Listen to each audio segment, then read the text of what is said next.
සුබ දවසක් හැමෝටම. අද දවසේ ඔයා සම්බන්ධ වෙන්නේ ඔයාගේ 6 වෙනි පාඩම 6 වෙනි විෂය ඒකකයේ සාර්වාර්ථික සමතුලිතය කියන පාඩම සාකච්ඡා කරන්න. පුතේ ඔයා ජාතික ගිණුම්කරණයේ පාඩම මේ දක්වා අධ්‍යයනය කළා. ඒ ජාතික ගිණුම්කරණයේ පාඩම එකතු වෙලා ඔයාලගේ රචනා පේපර් එකේ ජාතික ගිණුම්කරණය සහ සාර්වාර්ථික සමතුලිතය කියන්නේ 5 වෙනි පාඩමයි 6 වෙනි පාඩමයි කියන දෙකෙන් ප්‍රශ්න දෙකක් ඔයාට ලැබෙන්නේ නැහැ. ඒ දෙකම එකතු කරලා එක ප්‍රශ්නයක් තමයි රචනා පේපර් එකේ ඔයාට හම්බෙන්නේ. අන්නේ රචනා පේපර් එකේ ඔයාට හම්බෙන 5 වෙනි ප්‍රශ්නේ එක කොටසක් සාර්වාර්ථික සමතුලිතයේ පාඩමෙන් සකස් වෙනවා. එතකොට මේකේ අන්තර්ගතය ගත්තොත් එහෙම මේකදී අපි සාකච්ඡා කරනවා පුතේ සාර්වාර්ථික විද්‍යාව තුළ සමස්තාර්ථිකය සමතුලිත වෙන්නේ කොහොමද?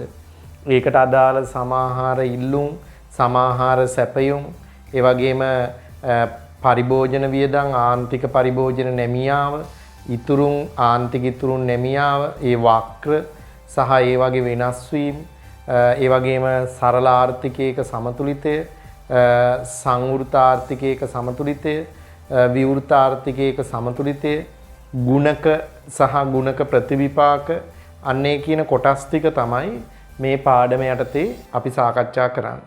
පුතේ අද අපි මුල ඉඳලා මේකට අදාළ ප්‍රවිෂ්ටයක් නැත්නම් ප්‍රවේශ වීමක් විදිහට අපි බලමු මොකද්ද සාර්වාර්ථික සමතුලිතය කියලා කියන්නේ. ඔයාට දීලා තියෙන නිබන්ධනෙත් එක්කලා සම්බන්ධ වෙන්න පුතේ. එතකොට ඔයාට ලේසි මේ පාඩම කරගෙන යන්න. මම සටහන් දෙන්නේ නිබන්ධනයේ පිළිවෙලට. ඔයාට මගේ ලෙසන් එක යන අතරතුර ඒ සටහන් සම්පූර්ණ කරගන්න හැකියාවක් තියෙනවා. හරි. සාර්වාර්ථිකයක සමතුලිතය. දැන් ඔයා දන්නවා වෙළඳ පොලේ සමතුලිතය තීරණය වෙන්නේ කිසියම් භාණ්ඩයක් සඳහා තියෙන වෙළඳ පොළ ඉල්ලුම් හා සැපයුම් බලවේගවලට අනුව. වෙළඳ පොලේ ඉල්ලුමයි සැපයුමයි කියන්නේ එකිනෙකට පරස්පර විරෝධීව හැසිරෙන බලවේග දෙකක්. අන්නේ පරස්පර විරෝධීව ක්‍රියාත්මක වෙන බලවේග දෙක තුලණය වන අවස්ථාවක් තමයි වෙළඳ පොළ සමතුලිතය කියලා අපි ඉගෙන ගත්තේ. ඒ වෙළඳ පොළ සූක්ෂම ආර්ථික විද්‍යාවට අදාළව. දැන් මේ සාර්වාර්ථිකයේ පිළිබඳ ලෝකයට ඉදිරිපත් කළේ පුතේ ජෝන් මෙනාඩ් කේන්ස් කියන ආර්ථික විද්‍යාඥයා. ලෝකයේ ඒ දක්වා කියන්නේ 1936 වගේ අවුරුද්ද වෙනකම්ම ලෝකයේ තිබ්බේ මේ සූක්ෂම ආර්ථික පැතිකඩ විතරයි ලෝකයේ මිනිස්සු ආර්ථික විද්‍යාව කියලා දැක්කේ. සූක්ෂම ආර්ථික සංකල්ප ගැන විතරයි ලොකු අවධානයක් යොමු කළේ. නමුත් 1936 දී මේ ජෝන් මෙනාඩ් කේන්ස් විසින් රචනා කරනවා පොලි අනුපාතිකයේ පොදු මිල මට්ටම වගේ සංකල්ප ඇතුළත් කරපු පොතක් මේ එලි දක්වනවා ජෝන් මෙනාඩ් කේන්ස් විසින්. ඒතර මේ පොලි අනුපාතයේ පොදු මිල මට්ටම සමස්ත නිෂ්පාදිතය මේ සංකල්ප සාර්වාර්ථික සංකල්ප. එතකොට ලෝකයේ මිනිස්සු දැනගන්නවා මේ සූක්ෂමාර්ථික විද්‍යාවට එහා ගියපු සාර්වාර්ථික විද්‍යාව කියලා සංකල්පයක් මේ ආර්ථික විද්‍යාව විෂය තුල තියෙනවා කියන එක. ඒතර ඒත් එක්කලාම මේ ජෝන් මෙනාඩ් කේන්ස් ඉදිරිපත් කරපු මේ කේන්සියානු න්‍යායන් තුලින් සාර්වාර්ථිකයක සමතුලිතය පිළිබඳ අදහස් දැක්වීමක් කරනවා. එතනදී පුතේ මේ සාර්වාර්ථික සමතුලිතය කියන එක තීරණය වෙන්න බලපාන ප්‍රධාන විචල්‍යයන් දෙකක් තියෙනවා. අපි සාමාන්‍යයෙන් මේ සාර්වාර්ථික සමතුලිතයේ සැලකිල්ලේදී නැත්තම් අවධානය යොමු කරද්දී අපි මේ සිරස් අක්ෂයට ගන්නවා පොදු මිල මට්ටම. මේ පැත්තට ගන්නේ පොදු මිල මට්ටම. දැන් සූක්ෂම ආර්ථික විද්‍යාවේ නම් P මිල කියලානේ ගත්තේ. මෙතන P කියලා ගන්නේ පොදු මිල මට්ටම. මේ පැත්තේ අපි ගන්නවා මූර්ත ජාතික ආදායම. මූර්ත ජාතික ආදායම කියන විචල්‍යය. මූර්ත ජාතික ආදායම. Y කියන කෙනා. ඒතර අපි මේකෙදිත් විචල්‍යයන් දෙකක බලපෑම ඉගෙන ගන්නවා. මේ අපි අඳින්නේ aggregate demand සමාහාර ඉල්ලුම් වක්‍රය. මේකට අපි කියන්නේ සමාහාර ඉල්ලුම කියලා. සමාහාර ඉල්ලුම නැත්තම් සමස්ත ඉල්ලුම. aggregate demand. මේ පැත්තේ අපි අඳිනවා සමාහාර සැපයුම් වක්‍රය. aggregate supply සමාහාර සැපයුම කියලායි කියන්නේ මේකට. මෙන්න මේ දෙන්න එකම ප්‍රස්ථාර සටහනක ඇඳහම මේ දෙන්න එකිනෙකට ඡේදනය වෙනවා යම් ලක්ෂයකදී. අන්නේ ඡේදන ලක්ෂයට තමයි කියන්නේ සාර්වාර්ථිකයක සමතුලිතය කියලා. මේ තියෙන්නේ සාර්වාර්ථික සමතුලිතය. සාර්වාර්ථික සමතුලිතය. මෙන්න මේ සමතුලිතයේදී තීරණය වන මිල මට්ටම තමයි මේ පොදු මිල මට්ටම කියලා කියන්නේ. ආර්ථිකය තුල තීරණය වෙන පොදු මිල මට්ටම. ඒ වගේම ඒ සමතුලිතයේදී තීරණය වන ජාතික ආදායමට අපි කියනවා සමතුලිත ජාතික ආදායම කියලා. සමතුලිත ජාතික ආදායම. මෙන්න මේක තමයි අපි සාර්වාර්ථික සමතුලිතය යටතේ අධ්‍යයනය කරන්න බලාපොරොත්තු වෙන්නේ. ඒතර සාමාන්‍යයෙන් අපෙන් ඇහුවොත් ප්‍රශ්නයක් මොකද්ද මේ සාර්වාර්ථික සමතුලිතය කියන්නේ කියලා. අපි කියනවා සාර්වාර්ථිකයක් තුල තීරණය වෙලා තියෙන කිසියම් නිමවුම් මට්ටමක් උච්චාවචන වලින් තොරව නොවෙනස්ව පවත්නා තත්වයේම තීරණය වන තත්වයට අපි කියනවා සාර්වාර්ථික සමතුලිතය කියලා. එතනදී ආර්ථිකයේ සමාහාර ඉල්ලුම සමාහාර සැපයුමට සමාන වෙනවා. ඒ නිසා උච්චාවචන වලින් තොරව සාර්වාර්ථිකය ස්ථායී තත්වයටපත් වෙනවා. ඒ වගේම තවදුරටත් අපි කියනවා මේ සමස්ත ආර්ථිකයේ තුල ගිලිහීම් වල එකතුව විදීම් වල එකතුවට සමාන වෙන අවස්ථාවක් වෙනවා. ඒ ගිලිහීම් විදීම් කියන එක අපි ඉගෙන ගන්නවා. ඔයාට මම කියලා දුන්න අර ආදායමේ චක්‍රීය ප්‍රවාහ රූප සටහනකට ගිහිල්ලා මම මේ ගිලිහීම් හා විදීම් කියන කතාව ඉදිරියේදී කියලා දෙනවා. ඉතින් දැනට මම පාඩම පටන් ගන්න යන්නේ මේ සමාහාර ඉල්ලුම හා සමාහාර සැපයුම කියන සංකල්ප දෙක හඳුනා ගැනීම තුලින් අපි මේ සාර්වාර්ථික සමතුලිතය කියන කොටසට ප්‍රවිෂ්ඨ වීමක් ලබා ගන්න උත්සාහ කරනවා. පුතේ වාගේ නිබන්ධනය ගන්න අතට ඒ නිබන්ධනයේ පළවෙනි පිටුවේ ඇති සාර්වාර්ථික සමතුලිතය කියලා මාතෘකාවක් දීලා බලන්න එතන කියන දේ අපිට කියනවා සාර්වාර්ථික න්‍යායට පෙරවදන ජෝන් මෙනාඩ් කේන්ස් විසින් තබන ලදී. සාර්වාර්ථික විද්‍යාවේ පියා ලෙස බුහුමන් ලබන්නේද ඔහුමය. 1930 ගණන්වල පැවති මහා පරිහානිය අභියෝගයක් කර ගනිමින් 1936 දී ඔහු විසින් සේවා නියුක්තිය පොලිය හා මුදල් පිළිබඳ පොදු න්‍යාය යන කෘතිය සම්පාදනය කරන ලදී. සරල කේන්සියානු ආදර්ශය තුල ආදායම් පිළිබඳ සමතුලිත මට්ටම තීරණය වන්නේ කෙසේදයි සලකා බැලීම මෙම නිබන්ධනයේ අපේක්ෂාව වේ. කේන්සියානු න්‍යායට අනුව සමතුලිත නිමවුම් මට්ටම සමාහාර වියදම මත තීරණය වනවා පමණක් නොව එහි වෙනස් වීමද සමාහාර වියදමේ වෙනස් වීමට සමානුපාතිකව සිදුවේ. අපි බලමු මේ සමාහාර වියදමටම තමයි කියන්නේ සමාහාර ඉල්ලුම කියන එක. ඇත්තටම සැපයුම නෙවෙයි වෙනස් වෙන්නේ පුතේ ඉල්ලුම. ඉල්ලුමට අනුකූලව තමයි සාර්වාර්ථිකයේ හැසිරෙන්නේ ගොඩක් දුරට. ඒ ඉල්ලුම් විචල්යන්ගේ සිද්ධ වෙන වෙනස් වීම මේ සමතුලිතයට බලපාන්නේ කොහොමද කියන එක අපි ඉදිරියේදී විග්‍රහ කරනවා. හරි මුලින්ම මාතෘකාවක් දීලා තියෙනවා සමාහාර ඉල්ලුම කියලා. මොකද්ද පුතේ සමාහාර ඉල්ලුම කියන්නේ? මේ සමාහාර ඉල්ලුම කියන එකට විධිමත් නිර්වචනයක් තියෙනවා. ඊට කලින් ඔයාට මම මේකට වෙනත් නම් කීපයක් කියනවා. මේ සමාහාර ඉල්ලුමට කියනවා සමස්ත ඉල්ලුම කියලාත් කියනවා. සමාහාර වියදම කියලාත් කියනවා. අපි මුලින්ම යන්නේ මේ සංකල්පය ගැන ඉගෙන ගන්න. හරි මේ කොටසින් කොටස තමයි අපි සාකච්ඡා කරගෙන යන්නේ. එහෙනම් අපි අනුමාතෘකාව හැටියට ගන්නවා සමාහාර ඉල්ලුම ගැන. ඉස්සලා බලාගෙන ඉන්න ඔයාලට නෝට් එක ලියන්න අවස්ථාව දෙන්නම්. සමාහාර ඉල්ලුම එහෙම නැත්නම් මේකටම තමයි කියන්නේ සමස්ත ඉල්ලුම එහෙමත් නැත්නම් ඒකටම තමයි කියන්නේ සමාහාර වියදම කියලාත් කියනවා. මේක සංකේතවත් කරනවා ඇග්‍රිගේට් ඩිමාන්ඩ් එහෙම නැත්නම් කැපිටල් E කියලා සංකේතවත් කරනවා. මේ තමයි සමාහාර වියදම. අපි සාමාන්‍යයෙන් මේ සමාහාර වියදම නිර්වචනය කරන්නේ මෙහෙමයි. අපි කියනවා පුතේ කිසියම් කාල පරිච්ඡේදයක් තුල රටක සමස්ත නිෂ්පාදිතය මිලදී ගැනීම සඳහා ආර්ථික කාරක විසින් සිදු කරනු ලබන සමස්ත ඉල්ලුම තමයි සමාහාර වියදම හෙවත් සමාහාර ඉල්ලුමෙන් නිරූපණය වෙන්නේ. අපි කියනවා කිසියම් කාල පරිච්ඡේදයක් තුල රට තුල නිෂ්පාදිත සමස්ත භාණ්ඩ හා සේවා මිලදී ගන්න එරට ආර්ථික කාරක. කවුද ආර්ථික කාරක කියන්නේ? කුටුම්බ, ව්‍යාපාර, රජය, විදේශාංශය.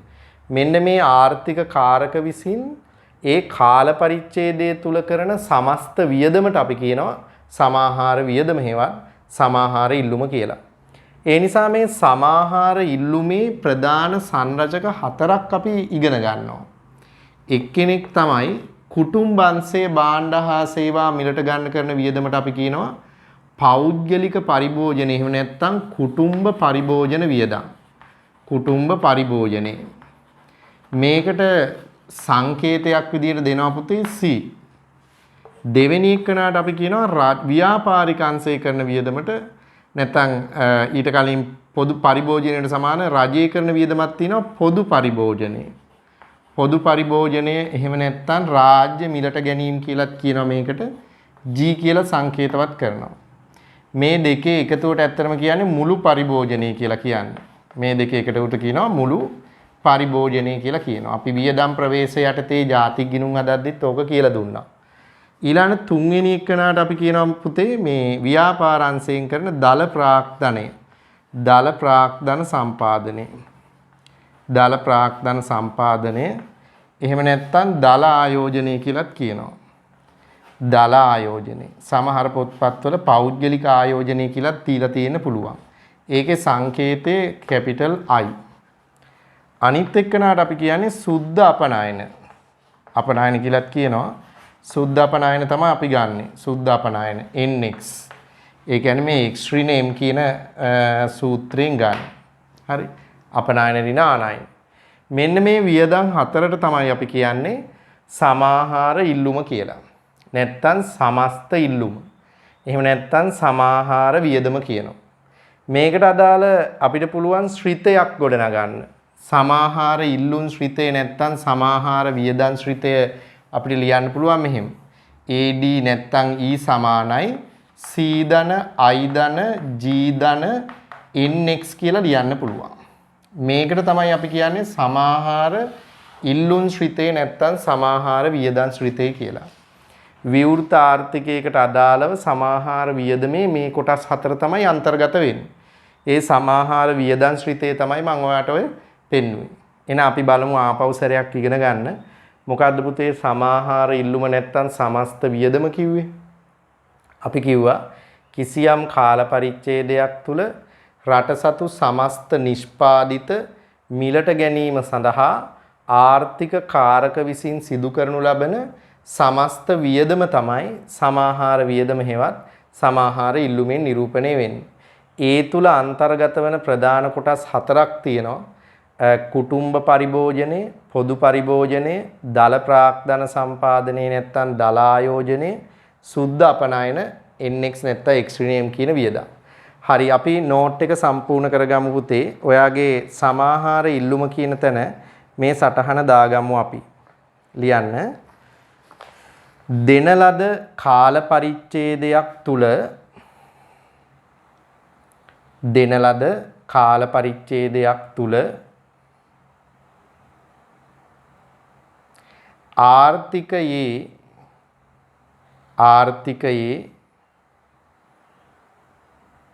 විවිධ ආර්ථික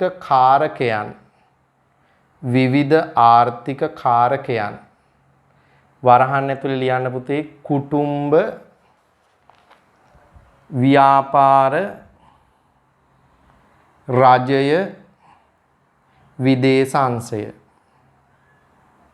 වරහන් වහලා විසින් භාණ්ඩ හා සේවා මිලදී ගැනීම සඳහා මිලදී ගැනීම සඳහා වැය කිරීමට සැලසුම් කොට ඇති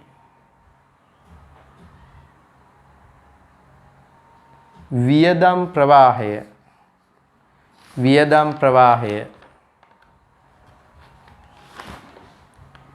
සමාහාර ඉල්ලුම හෙවත් සමාහාර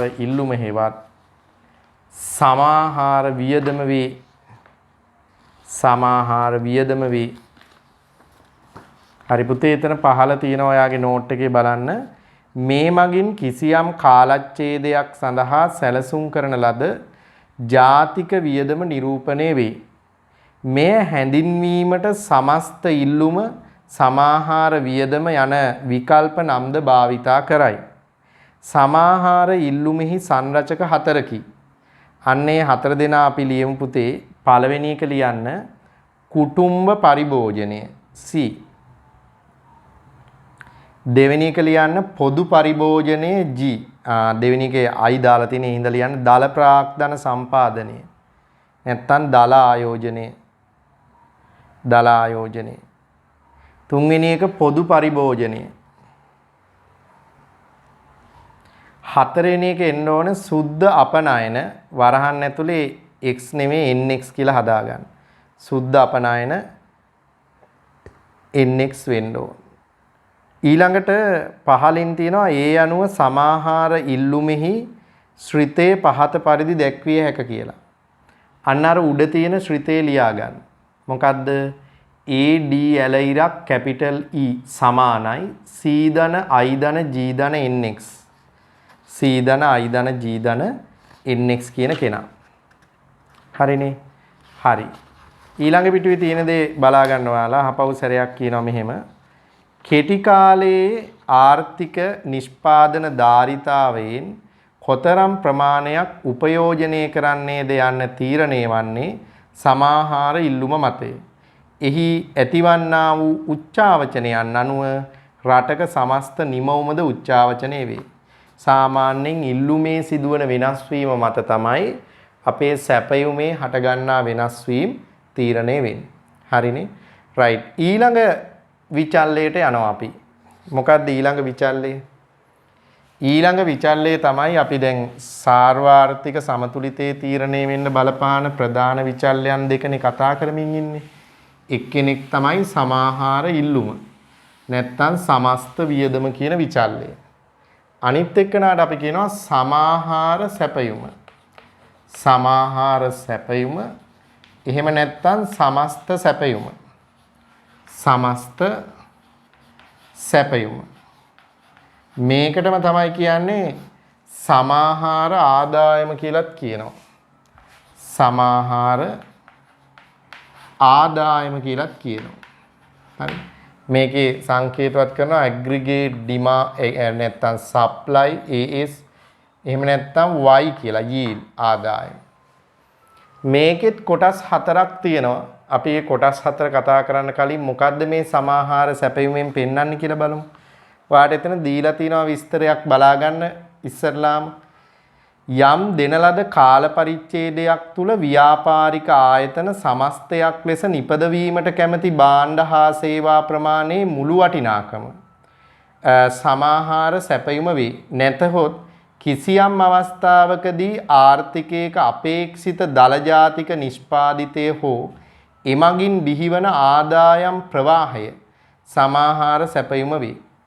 ඒ කියන්නේ කිසියම් කාල පරිච්ඡේදයක් තුල ආයතනික අංශය විසින් නිෂ්පාදනය කරන්න සැලසුම් කරපු සමස්ත නිෂ්පාදිතය තමයි සමාහාර සැපයුම කියන්නේ. ඒ නිෂ්පාදිතය මිලට ගන්න කරන වියදම් ප්‍රවාහය අපි ඉගෙන ගත්ත සමාහාර ඉල්ලුම යටතේ. එතකොට මේ නිෂ්පාදිතය මත බිහිවන ආදායමටත් අපි කියනවා සමාහාර සැපයුම නැත්තම් සමස්ත ආදායම කියලා. ඒතර මේ තුල අන්තර්ගත වෙන ප්‍රධාන කොටස් 4ක් තියෙනවා සමාහාර සැපයුම තුල. මොනවද බලන්න මේ කොටස් 4? එක්කෙනෙක් තමයි අපි කියනවා පෞද්ගලික පරිභෝජනය. පෞද්ගලික පරිභෝජනය තුලින් ඒ ආදායමෙන් කොටසක් නියෝජනය වෙනවා. ඒ නිසා මේක C කියනවා. අනිත් එක තමයි ඉතුරු. ඒ කියන්නේ කොටසක් අපි මොකද කරන්නේ? ඉතිරි කරනවා. ඉතුරු වලට අපි කියනවා කැපිටල් S. අනිත් එක තමයි බදු. තව කොටසක් අපි බදු ගෙවනවා. අනිත් එක භාණ්ඩ හා සේවා ආනයන. භාණ්ඩ හා සේවා ආනයන සඳහා අපි කොටසක් වෙන් කරනවා. ඒකට අපි කියනවා කැපිටල් M. ඒ කියන්නේ පුතේ අපිට ලැබෙන සමස්ත ආදායම මෙන්න මේ කොටස් වල තමයි අන්තර්ගත වෙලා තියෙන්නේ. ඒ කියන්නේ අපිට ලැබෙන සමස්ත ආදායමෙන් කොටසක් අපි පරිභෝජනයට යොදවලා. තව කොටසක් ඉතිරි කරලා. තව කොටසක් ආණ්ඩුවට බදු ගෙවලා. තව කොටසක් විදේශ නිෂ්පාදන මිලදී ගන්න වියදම් කරලා ආනයන විදිහට. ඒ අනුව මේ AS නැත්තම් Y වල ශ්‍රිතය අපිට ලියන්න පුළුවන් C ධන S ධන T ධන M විදිහට. එතකොට මේ තමයි අපේ සමාහාර ආදායම් ශ්‍රිතේ නැත්තම් සමස්ත සැපයුම් ශ්‍රිතේ කියන එක ඇග්‍රිගේට් සප්ලයි කියන එක. හරිනේ? රයිට්. අපි එතන කොටුව ඇතුලේ ලියාගමු එහෙනම්. පළවෙනි එක ලියන්න පුතේ පෞද්ගලික පරිභෝජනය. පෞද්ගලික පරිභෝජනය. දෙවෙනි එක ලියන්න ඉතිරි කිරීම නැත්නම් ඉතුරු. තුන්වෙනි එක බදු ගෙවීම. හතරවෙනි එක භාණ්ඩ හා සේවා ආනයන. භාණ්ඩ හා සේවා ආනයන. පහළ තියෙන කොටුව ඇතුලේ අර ශ්‍රිතේ ලියන්න AS ඇලයිරක් Y සමානයි C ධන S ධන T ධන M. AS ඇලයිරක් Y සමානයි C ධන S ධන T ධන M. හරිනේ? හරි. දැන් පුතේ අපි ඔතන ඔයාට ප්‍රස්ථාරයක් අඳින්න අවස්ථාවක් දීලා තියෙනවා. මොකද්ද මේ ප්‍රස්ථාරයෙන් බලාපොරොත්තු වෙන්නේ? මේ සමාහාර ඉල්ලුම් හා සමාහාර සැපයුම් වක්‍ර යොදාගෙන සාර්වාර්ථිකයක් සමතුලිත වන විදිහ සරල ප්‍රස්ථාර සටහනකින් අපි පෙන්වන්න හදන්නේ. අපි බලමු කොහොමද ඒක ඉදිරිපත් කරන්න කියලා. දැන් ඔය සාර්වාර්ථිකයක සමතුලිතය ඉදිරිපත් කරද්දී අපි අඳින පළවෙනි රූප සටහන තමයි ඔයාට මම දෙන්න හදන්නේ. මේක තේරුම් ගන්න බලන්න. දැන් මොහොතකට කලින් මම මේක කියලා දුන්නා. ඔයාගේ ප්‍රස්ථාර සටහනක් ඇඳා. එතකොට මේ ප්‍රස්ථාර සටහන අඳින විදිහ හරි වැදගත් අපිට. මේකේ තිරස් අක්ෂය නම් කරන්න පුතේ Y කියලා. Y කියන්නේ මූර්ත ජාතික ආදායම. මූර්ත ජාතික ආදායම තමයි අපි Y කියලා මෙතන ගන්නෙ. එතකොට මේ පැත්තේ අපි ගන්නෙ පොදු මිල මට්ටම. පොදු මිල මට්ටම ඒ කියන්නේ P කියන විචල්ලය. එතකොට මේ aggregate demand AD මේ aggregate supply AS මේ දෙන්න ඡේදනය වෙන තැන මම capital A කියලා නම් කරනවා. මෙතන Y බිඳුව මෙතන P බිඳුව.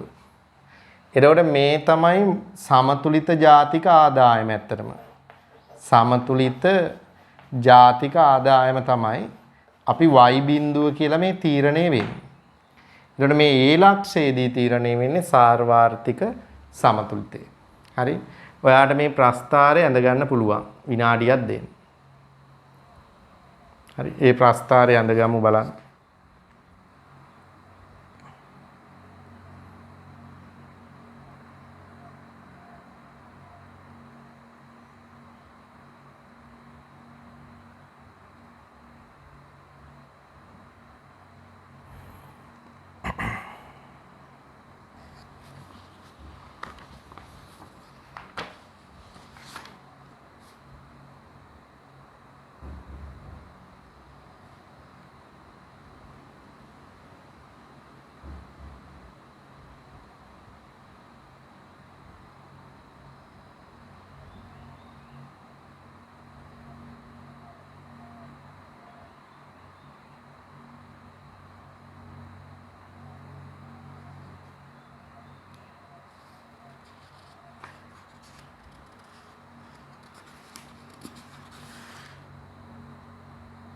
හරි එහෙනම් අපි බලමු ඊළඟ කොටසට යමු.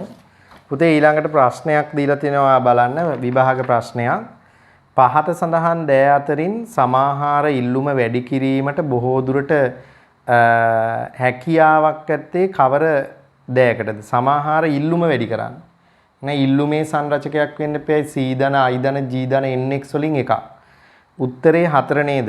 ආයෝජන ඉහළ යාම. අයි වැඩි වෙනවා. ඊළඟට 2009 අහලා තිනවා සමාහාර ඉල්ලුම නිර්වචනය කරන්න කියලා. ඉතින් එහෙම ප්‍රශ්න අහන්න පුළුවන් ඔයාගෙනුත්. ඉතින් ඒ නිසා තමයි මම විධිමත් නිර්වචනයක් ඔයාලට දුන්නේ. හරි ඊළඟට මම ඔයාලට පොඩි චිත්‍රයක් ඇඳලා පෙන්නන්න හදනවා මේ සමාහාර ඉල්ලුම් හා සමාහාර සැපයුම ආදායමේ වෘත්තාකාර ප්‍රවාහ සටහනකින් පෙන්වන්නේ කොහොමද? දැන් ඔයා දන්නවා පුතේ ආදායමේ වෘත්තාකාර ප්‍රවාහ සටහනක් අපි ඇඳා ජාතික ගිණුම්කරණයේ පාඩමේදී. ආදායමේ චක්‍රීය ප්‍රවාහ සටහන මතකද? අර කුටුම්බ හා ව්‍යාපාර අංශ අතර සිදුවන අන්තර් ක්‍රියාකාරීත්වය මූර්ත හා මූල්‍ය ප්‍රවාහ මගින් ඉදිරිපත් කිරීමක් කළා. එතකොට අපි මේක සරලව දැන් පෙන්නනවා. ඒ ඔක්කොම ප්‍රවාහ පෙන්වන්න නැතුව මට අවශ්‍යයි මේ කුටුම්බ අංශය සහ මේ ව්‍යාපාර අංශය කියන දෙන්න සම්බන්ධ කරගෙන ව්‍යාපාර අංශයයි කුටුම්බ අංශයයි සම්බන්ධ කරගෙන ඒ දෙන්න අතර සිදුවන අන්තර් ක්‍රියාකාරීත්වයට අදාළ චක්‍රීය ප්‍රවාහ සටහන හරහා මම මේ පෙන්වන්න හදන්නේ සමාහාර ආදායම හා සමාහාර වියදම කියන දෙක. පුතේවා දන්නවා ව්‍යාපාර අංශයෙන් කුටුම්බ අංශයේ පැත්තට එනවා සාධක ආදායම් ප්‍රවාහයක්. ඇත්තටම ඒකට තමයි අපි කියන්නේ සමාහාර ආදායම කියලා. මේකේ වියදම් ප්‍රවාහයේ ක්‍රියාත්මක වෙන්නේ කුටුම්බ අංශයේ පැත්තෙන් ව්‍යාපාරික අංශයේ දෙසට තමයි සමාහාර වියදම් ප්‍රවාහයක් යන්නේ භාණ්ඩ හා සේවා මිලදී ගැනීම වෙනුවෙන්. එතකොට මේ Y කියන ප්‍රවාහය තමයි අපි පෙන්නන්නේ සමාහාර ආදායම් ප්‍රවාහය. මේ E කියන ප්‍රවාහයෙන් තමයි පෙන්නන්නේ සමාහාර වියදම් ප්‍රවාහය. සමාහාර වියදම් ප්‍රවාහය. එතකොට මේ චක්‍රීය ප්‍රවාහ සටහනේ සමතුලිත වෙන්න නම් ඒ කියන්නේ චක්‍රීය ප්‍රවාහ සටහන අනුව සාර්වාර්ථිකයක් සමතුලිත වෙන්න නම් මේ සමාහාර ආදායම් ප්‍රවාහයට සමාන වටිනාකමක් සමාහාර වියදම් ප්‍රවාහය තුල ගමන් කරන්න ඕන. කොටිම කිව්වොත් කුටුම්බ අංශයට ව්‍යාපාර අංශයෙන් රුපියල් 1000ක සාධක ආදායමක් ලැබෙනවා නම් කුටුම්බ අංශයේ ව්‍යාපාර අංශයට වියදම් කරන්නත් ගෙවන්න ඕනේ රුපියල් 1000ක වියදමක්. භාණ්ඩ හා සේවා මිලට ගැනීම සඳහා. එතකොට තමයි මේ ආදායම් ප්‍රවාහය හරහා චක්‍රීය ප්‍රවාහය සමතුලිතයටපත් වෙන්නේ. පුතේ දැන් මෙන්න මේ සමතුලිතතාවයේ බිඳ වැටෙන්න මේ චක්‍රීය ප්‍රවාහයට බාහිරින් ඇතුල් වන ප්‍රවාහයන් හා චක්‍රීය ප්‍රවාහයෙන් බැහැරට ගමන් කරන ප්‍රවාහයන් වර්ග දෙකක් ක්‍රියාත්මක වෙනවා. ඒවා අපි ඉගෙන ගන්නවා ගිලිහීම් සහ විදීම් කියලා. ආන්ගේ ගිලිහීම් සහ විදීම් කියන සංකල්ප දෙක ඉගෙන ගන්න එක තමයි ඊළඟ අරමුණ වෙන්නේ. හරි ඊට කලින් බලන්න මේ නෝට් එකේ තියෙනවා ඔයාගේ මාතෘකාව සමාහාර ඉල්ලුම හා සමාහාර සැපයුම ආදායමේ වෘත්තාකාර ප්‍රවාහ සටහන මගින් කියලා තියෙනවනේ. ඒකෙ පුතේ අර උඩ තියෙන ඔය දුම් උදාලා තියෙන එතන දාගන්න ව්‍යාපාර කියලා. පහළ ගියක් ඇඳලා තියෙන එතන දාගන්න කුටුම්බ කියලා. ඊට පස්සේ ව්‍යාපාරාංශයෙන් කුටුම්බාංශයට ඉන්කම් කියලා එකක් තියෙන ඒක නම් කරගන්න Y කියලා. සමාහාර ආදායම කියලා අවශ්‍ය නම් ලියන්න. ඊළඟ කුටුම්බාංශයෙන් ව්‍යාපාරාංශයේ පැත්තට යනවා එක්ස්පෙන්ඩිචර්. ඒක E කියලා නම් කරන්න. සමාහාර වියදම. ඒ දෙකම 1000 ගානේ දාගන්න. Y සමානයි E. එතකොට තමයි සාර්වාර්ථිකයේ සමතුලිත වෙද්දී මේ y සහ e අගයන් එකිනෙකට සමාන වෙන්නේ. පහලින් කියනවා ඉහත දක්වන ලද චක්‍රීය ප්‍රවාහ සටහන මගින් ආර්ථිකයක සමාහාර ඉල්ලුම හා සමාහාර සැපයුම් ප්‍රවාහය දැක්වේ. එහෙත් ප්‍රායෝගිකව ආදායමේ වෘත්තාකාර ප්‍රවාහ සංකෝචනය කරන කාන්දු වී සහ ප්‍රසාරණය කරන විදීම් මූල්‍ය ප්‍රවාහයෙන්ද දැකිය හැකිය. අන්නේ කාන්දු වීම සහ විදීම් කියන දෙක අඳුන ගන්න යන්නේ දැන්. ඔන්න අහගන්නකො මම ඔයාට අලුත් සංකල්පයක් කියලා දෙනවා. මේ චක්‍රීය ප්‍රවාහ සටහනේ සිදුවන කාන්දු වීම මේවට අපි කියන්නේ withdrawals W. අනිත් එක්ක නම් විදීම්. ඒවට අපි කියන්නේ injection J කියලා සංකේතවත් කරන්නේ. මෙන්න මේ දෙන්නම හඳුන ගන්න යන්න. මොනවද මේ කාන්දු වීම කියන්නේ මොනවද මේ විදීම් කියන්නේ? පුතේ මේ කාන්දු වීම කියන එක මම ඉස්සලා කියලා දෙන්නම්. කාන්දු වීම කියලා කියන්නේ ආදායමේ චක්‍රීය ප්‍රවාහයේ තුලින් බැහැරට ගලාගෙන යන මූල්‍ය ප්‍රවාහයක්. ඒ කියන්නේ මේ චක්‍රීය ප්‍රවාහයේ තුල ගමන් කරන්නේ නැතුව එළියට යන දේවල්. අපි කියනවා විදීම් කියලා. කාන්දු වීම. ඒ කාන්දු වීම සිද්ධ වෙන්නේ කුටුම්බංශයේ පැත්තේ. ඒ කියන්නේ දැන් මේ කුටුම්බංශයට ලැබිච්ච ආදායමෙන් භාණ්ඩ හා සේවා මිලදී ගන්න යොදවන්නේ නැතුව එළියට යන දේවල් තියෙනවා. එහෙම යන ප්‍රවාහ තුනක් ක්‍රියාත්මක වෙනවා විවෘතාර්ථිකයක් තුල. එකක් තමා පුතා මේකෙන් කොටසක් අපි බදු ගෙවනවා. බදු T. අර ආදායමෙන් කොටසක් අපි ඉතිරි කරනවා. ඉතුරු S. තව කොටසක් ආනයන භාණ්ඩ මිලට ගන්න යොදවනවා. ආනයන M. එතන බලන්න දැන් අපි හිතමු මේ 1000 කුටුම්බංශයට ආවහම ඒකෙන් රුපියල් 200ක් යෙදෙව්වා කියලා මෙන්න මේ තුනට. අපි හිතමු මෙයාට 50ක් යෙදෙව්වා. මෙතෙන්ද 50ක් යෙදෙව්වා. මෙතෙන්ද 100ක් යෙදෙව්වා. ඒතර රුපියල් 200ක් අපි එළියට යවලා. මොනවටද? බදු ගෙවන්න, ඉතිරි කරන්න, ආනයනික භාණ්ඩ මිලට ගන්න. එතකොට මේ සියල්ලගේ එකතුව තමයි withdrawals W. ගිලිහීම් නැත්තම් කාන්දු වීම කියන්නේ. එතකොට දැන් මේ චක්‍රීය ප්‍රවාහය තුල 1000ක ආදායමක් ලැබුණට භාණ්ඩ හා සේවා මිලට ගන්න යොදවන්න වෙන්නේ රුපියල් 800යි. ඇයි පුතා 1000න් 200ක් එළියට ගියානේ. එතකොට චක්‍රීය ප්‍රවාහයේ හැකිලෙන එක වෙන්නේ. මේ සමාහාර වියදම් සංකෝචනය වෙනවා මේ ගිලිහීම් සිද්ධ වුණොත්. ඒ කියන්නේ චක්‍රීය ප්‍රවාහයෙන් එළියට මෙන්න මේ මූල්‍ය ප්‍රවාහයන් ගමන් කළොත් සමාහාර වියදම් ප්‍රවාහය සංකෝචනය වෙනවා. සමාහාර වියදමේ අඩුවීමක් සිද්ධ වෙන්නේ. අන්න එවැනි ප්‍රවාහයන් වලට තමයි අපි කියන්නේ මොනවා කියලාද? ගිලිහීම් කියලා. එහෙනම් මොනවද විදීම් කියන්නේ? විදීම් කියන්නේ මේකේ අනිත් පැත්ත. අපි කියනවා ආදායමේ චක්‍රීය ප්‍රවාහයේ තුලට බාහිරින් ඇතුල් වන මූල්‍ය ප්‍රවාහයන් විදීම් කියනවා. ඒතර මේක ඇතුලේ දැනට නෑ. එළියෙන් ඇතුළට ගමන් කරන සමහර වියදම් නැත්තම් මූල්‍ය ප්‍රවාහයන් තියෙනවා.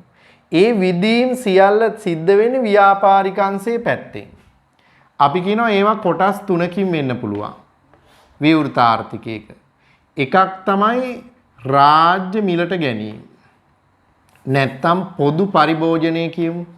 පොදු පරිභෝජන වියදම්. ඒක සංකේතවත් කරනවා G. ඊළඟට අපි ගන්නවා දල ආයෝජනය. දල ආයෝජනය නැත්තම් දල ප්‍රාග්ධන සම්පාදනය I. අනිත් එක භාණ්ඩ හා සේවා අපනයන. අපනයන X. ඒ කියන්නේ විදේශිකයෝ අපේ භාණ්ඩ මිලට ගන්න වියදම් කරනවා. දැන් බලන්න අර තුනෙන් පෙන්වන්නෙත් පුතේ මේ කුටුම්බංශය කරන රුපියල් 800 වියදමට අමතරව අර අයත් භාණ්ඩ මිලදී ගන්න වියදම් කළොත් අපි හිතමු මේ රුපියල් 200ක් එළියට ගියාට මේ අයගේ වියදම් ටික එකතු අපි හිතමු මෙයා රුපියල් 100ක වියදමක් පොදු පරිභෝජනයේ දල ආයෝජනයේ වෙනුවෙන් 50ක වියදමක් අපනයන විදේශිකයෝ අපේ භාණ්ඩ මිලට ගන්න 50ක් වියදම් කළොත් මේ සියල්ල එකතුවත් 200යි. මේ ටිකේ එකතුවට අපි කියනවා J injection.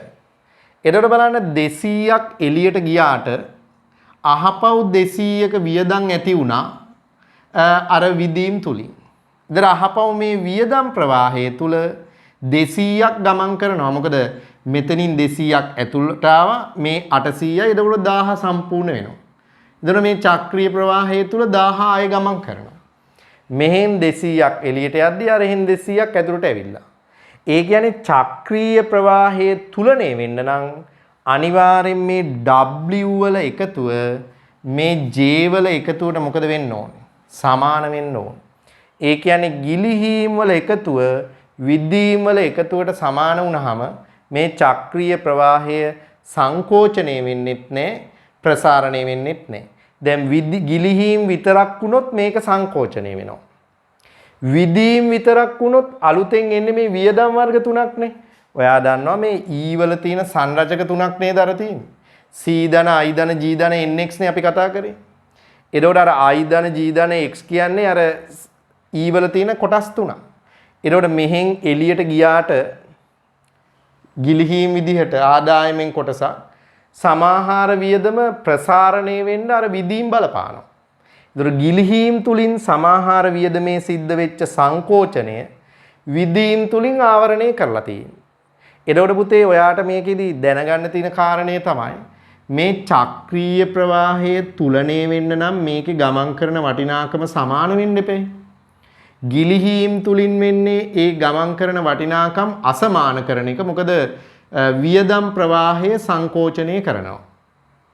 විදීම් තුලින් වෙන්නේ අසමාන කරන එක, වියදම් ප්‍රවාහය ප්‍රසාරණය කරනවා. හැබැයි ගිලිහීම් තුලින් වන සංකෝචනාත්මක බලපෑමට සමානව විදීම් තුලින් ප්‍රසාරණයක් සිද්ධ වුණොත් අහපව් චක්‍රීය ප්‍රවාහය තුල සමතුලිත තත්වයක් නැත්තම් තුලණය වීමක් ඇති වෙනවා.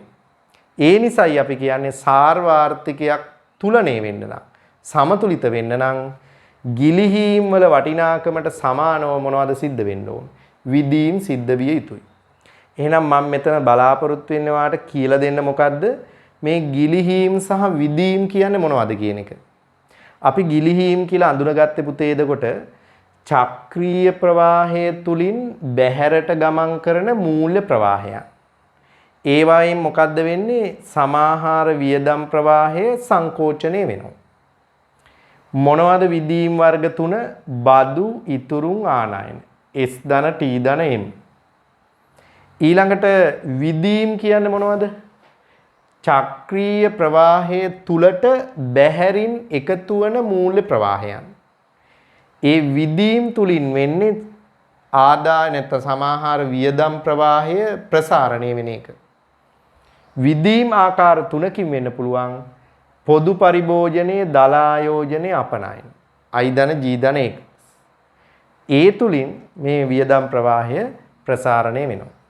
ඉතින් මේ චක්‍රීය ප්‍රවාහය තුලණය වෙන්න නම් ගිලිහීම් වල එකතුවට සමානව මොකද්ද වෙන්න ඕන? විදීම් සිද්ධ වෙන්න ඕන. ඒක තමයි අපේ තර්කයේ මෙතන ගිලිහීම් හා විදීම් සම්බන්ධය. ඒක මම හිතනවා පැහැදිලි වුණා. අපි එහෙනම් නෝට් එකක් දාගමු. ඉස්සරවම ලියා ගන්න මේ විදීම් පිළිබඳ නෝට් එකක් ඔයාලට දීලා තියෙනවා. එතන සටහන ලියා ගන්න පුතේ විදීම් ගැන. අපි ලියමු.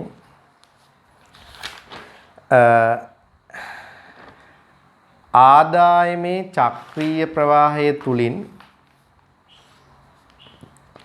නැත්නම් ආදායමේ චක්‍රීය ප්‍රවාහය තුලට ආදායමේ චක්‍රීය ප්‍රවාහය තුලට බැහැරින් එකතු වන මූල්‍ය ප්‍රවාහයන් විදීම් වේ.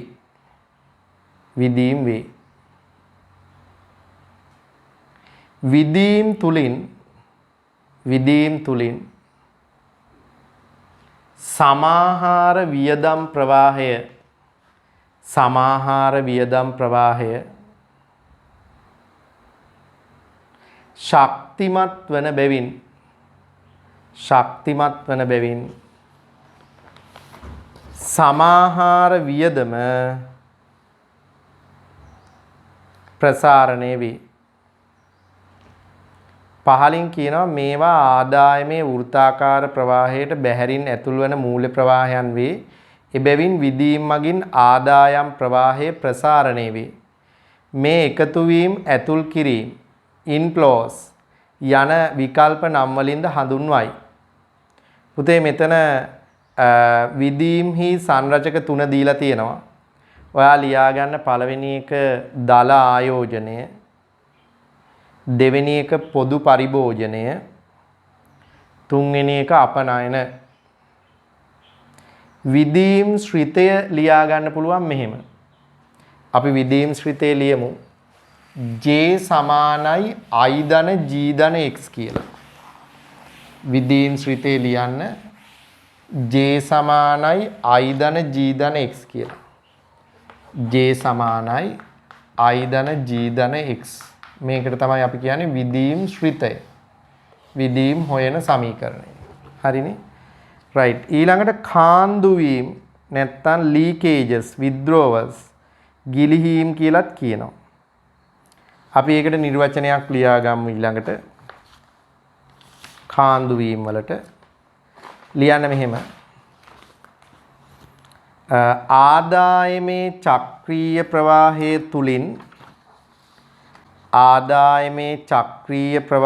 තුලින්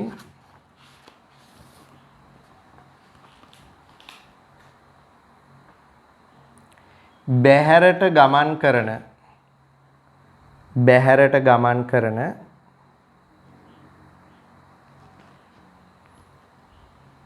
මූල්‍ය ප්‍රවාහයන් ගිලිහීම් වේ.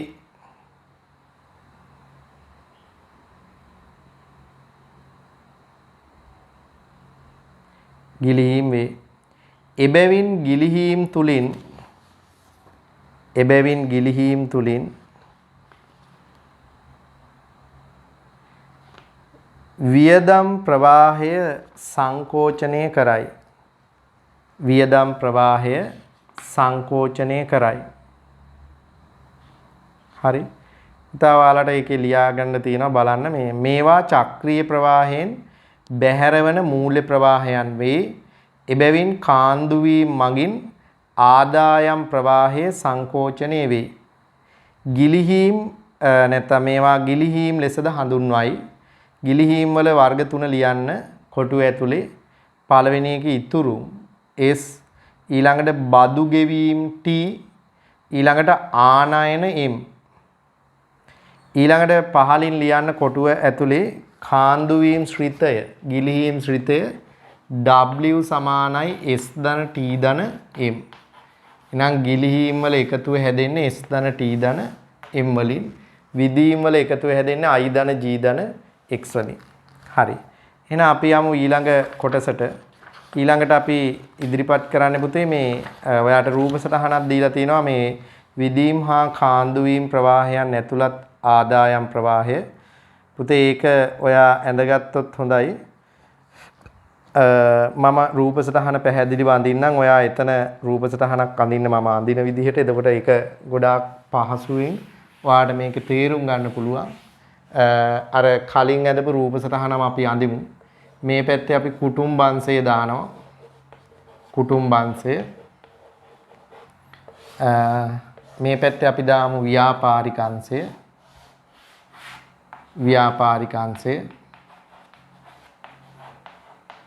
එතකොට ව්‍යාපාරික අංශයෙන් කුටුම්බංශයට එනවා සමාහාර ආදායම් ප්‍රවාහයක්. මේ සමාහාර ආදායම අපි තුමු 1000ක ආදායමක් ලැබෙනවා. ඊළඟට මේ කුටුම්බංශය මේකෙන් ගිලිහීම් විදිහට එළියට යනවා ඉතුරුම් අපි හිතමු S රුපියල් 50. ඊළඟ බදු ගෙවනවා ආණ්ඩුවට T තවත් 50. ඊළඟට ආනයනික භාණ්ඩ මිලට ගන්න ආනයන සඳහා වියදම් කරනවා M අපි හිතමු 100ක්. එතන මේ සෙට් එකේ එකතුව 200යි. මේකට තමයි අපි කියන්නේ W නැත්නම් ගිලිහීම් කියලා. දැන් කුටුම්බංශයට ඉතුරු වෙන්නේ රුපියල් 800යි. ඒක තමයි ඊ විදිහට යන්නේ රුපියල් 800යි දැන්. මොකද මේක තමයි සමස්ත වියදම වෙන්නේ. සමස්ත වියදම මේ වෙලාවේ. හැබැයි ඒ වෙනුවට ව්‍යාපාරික අංශයේ පැත්තට අලුතෙන් එනවා දල ආයෝජන වියදමක්. දල ආයෝජනය කියලා වියදමක් එකතු වෙනවා I.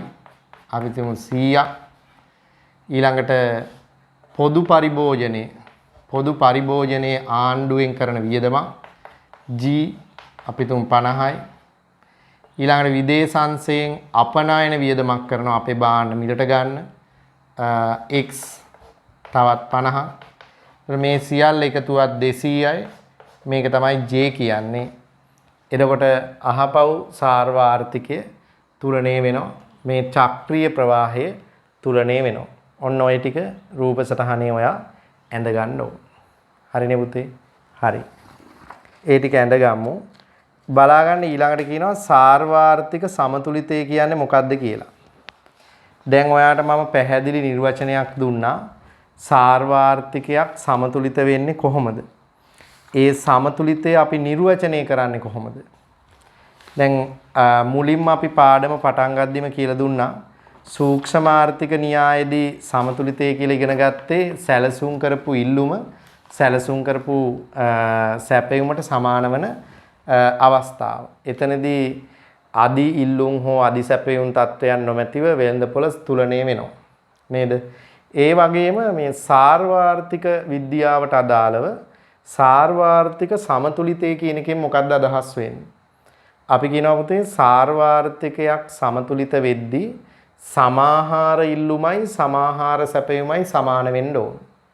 ඒ වගේම අනිත් පැත්තෙන් ගත්තොත් ගිලිහීම් වල එකතුව විදීම් වල එකතුවට සමාන වෙන්නත් ඕන. ඒ තීරණය වෙලා තියෙන යම් නිමවුම් මට්ටමක් නොවෙනස්ව පවතින తත්වය තමයි සාර්වාර්ථික සමතුලිතය කියන්නේ.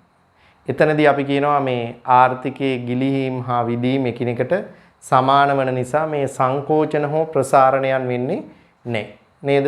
හරි. එහෙනම් අපි ලියාගමු එතන නිර්වචනයක්. සාර්වාර්ථික සමතුලිතය යනු කියන තැන ලියන්න. කිසියම් ආර්ථිකයක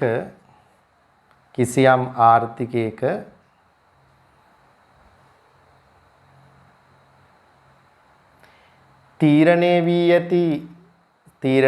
ඇති ජාතික ආදායම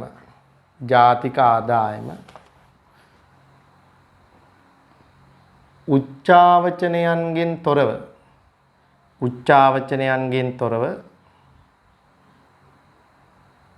පවත්නා මට්ටමේම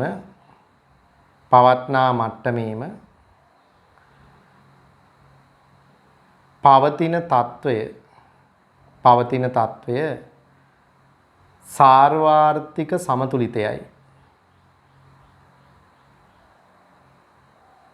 එනම් සමාහාර ඉල්ලුම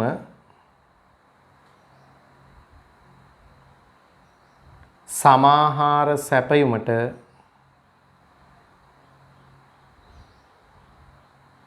සමාන වන නිමවුම් මට්ටමයි.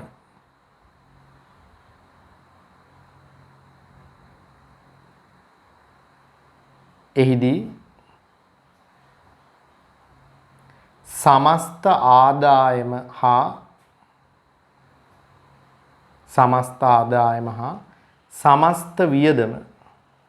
සමස්ත වියදම එකිනෙකට සමාන වන අතර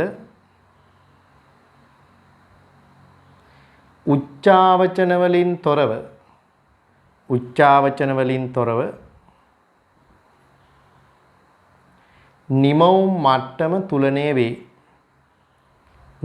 මට්ටම තුලණය වේ.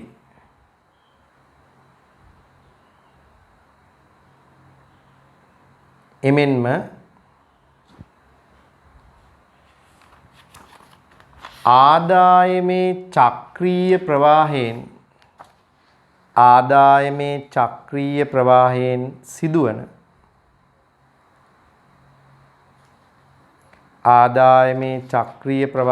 සිදුවන ගිලිහීම් වල එකතුව